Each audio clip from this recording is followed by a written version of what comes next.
अस्सलाम वालेकुम। उम्मीद करती हूँ आप सब खैरियत से होंगे। अल्हम्दुलिल्लाह मैं भी खैरियत से हूँ।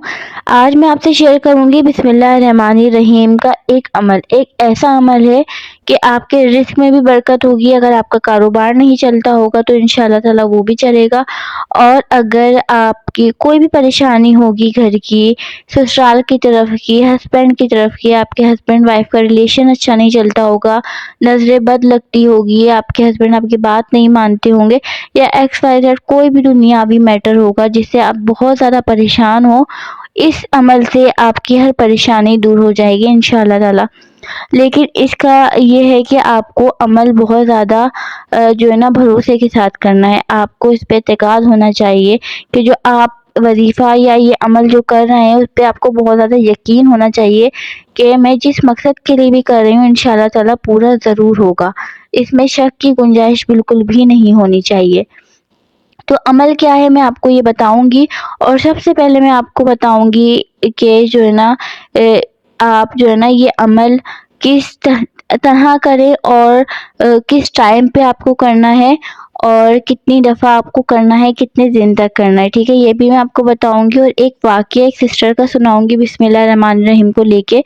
वो सिस्टर कहती थी, ये वाक़या तो मैं आपको एंड में बताऊंगी लेकिन थोड़ा सा मैं आपको बता देती हूँ कि उनका मसला था क्या आखिर। उनका मसला ये था कि वो जिस काम का भी इरादा करती थी ना वो कंप्लीट नहीं कर पाती थी। जे पढ़ाई ले लें या कोई स्किल सीखना ले लें या कुछ भी वो दिल से चाहती थी वो करें, लेकिन वो कर नहीं पाती थी। पता नहीं क्या चीज़ आड़े आ जाती थी कि वो उसमें कामयाब नहीं हो पाती थी। तो उन्होंने क्या किया, किसने बताया, कैसे किया, आज वो बहुत ज़्यादा कामयाब हैं। तो उन्होंने ये वाक़या शेयर किया अपना, तो इसी में वीडियो में आपसे शेयर करने वाली हूँ। अच्छा जी, स्टार्ट लेते हैं बिस्मिल्लाहिर्रहमानिर्रहीम का ये अमल। 786 टाइम आपको पढ़ना है। लाज़मी है कि आप ज़रूरी है कि आप फजर के टाइम पढ़ें। लेकिन अगर आप नहीं पढ़ पाते फजर के टाइम तो आप इशा के टाइम भी पढ़ सकते हैं, नमाज के टाइम। लेकिन ज़रूरी ये है कि आपको 5 वक्त की नमाज लाज़मी पढ़नी है। और 5 वक्त की नमाज लाज़मी के साथ साथ वक्त पे ज़रूर पढ़नी है।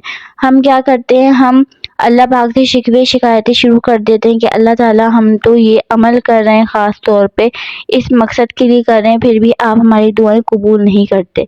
लेकिन हम अपने गिरेबान में नहीं झांक के देखते कि हमारी दुआएं कबूल आखिर क्यों नहीं हो रही हैं। हमारी दुआ कबूल होने का सबसे मेन मकसद यही है कि हम 5 वक्त की नमाज नहीं पढ़ते, और अगर पढ़ते भी हैं तो वक्त पे नहीं पढ़ते। फजर के टाइम आप उठ के ख़ास तौर पे नमाज पढ़ते हैं, नहीं पढ़ते होंगे। और जब पढ़ते होंगे जब आपको ख़ास तौर पे कोई अमल या कोई वजीफ़ा करना है, तो वाई ऐसा क्यों, आप अपने दिल से पूछे ना। आप अल्लाह ताला से सवाल करते हैं, ये जवाब आपके खुद के पास होता है। अगर आपको कोई अमल करना होगा, कोई मुसीबत आ पड़ेगी आपके सर के ऊपर, तो आप फजर की नमाज स्टार्ट कर देंगे। और अगर आपके ऊपर कोई परेशानी नहीं है, बिल्कुल रिलैक्स माइंड है, आपकी ज़िंदगी बिल्कुल अच्छी चल रही है, तो आप फजर की नमाज स्किप करके ज़ोहर में पढ़ लेते हैं फजर की नमाज।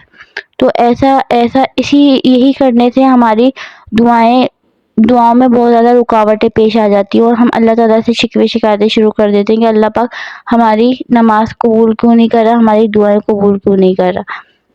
तो इसका असल जवाब हमारे खुद के पास होता है, अल्लाह ताला के पास नहीं होता, ठीक है। तो अमल यही है कि आपको 786 टाइम आपको बिस्मिल्लाहिर्रहमानिर्रहीम पढ़ना है। दुरूद शरीफ आपको 3 दफ़ा स्टार्ट में पढ़ना है और 3 दफ़ा एंड में पढ़ना है, और अपने मकसद के लिए दुआ करनी है, चाहे रिस्क के लिए हो, कारोबार के लिए हो, या तो कोई भी शादी के लिए हो, या कोई भी आपका एक्सपायर्ड कोई भी मसला हो, इम्तिहान के लिए हो, यूनिवर्सिटी के लिए हो, कुछ भी हो, किसी भी मकसद के लिए आप ये अमल कर सकते हैं। और बिस्मिल्लाहिर्रहमानिर्रहीम की बहुत ज़्यादा फजीलत है क्योंकि ये कुरान पाक का सबसे पहला जुमला है।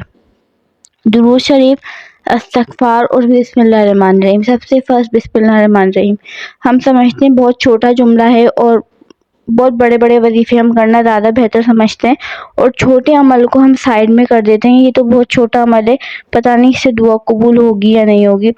सबसे ज़्यादा दुआएं कबूल बिस्मिल्लाहिर्रहमानिर्रहीम के अमल से होती हैं, ठीक है, पहली बात ये। और अब मैं आपको बताऊंगी उस लड़की का मैसेज था ये कि वो किसी भी काम में अपना हाथ डालती थी। मतलब पढ़ाई का बहुत शौक था, पढ़ाई का शौक बहुत था, स्ट्रगल भी बहुत करती थी, लेकिन नाकाम ही रहती थी, कभी किसी पेपर में, कभी कुछ कभी कुछ। اس کے بعد وہ تھک ہار کے اس نے کہیں ایڈمیشن لیا، مطلب سلائی کے کورس کیے، آرٹس کے کیے، مطلب بہت سارے کام نا وہ دل سے کرنا چاہتی تھی لیکن وہ ناکام ہی رہتی تھی.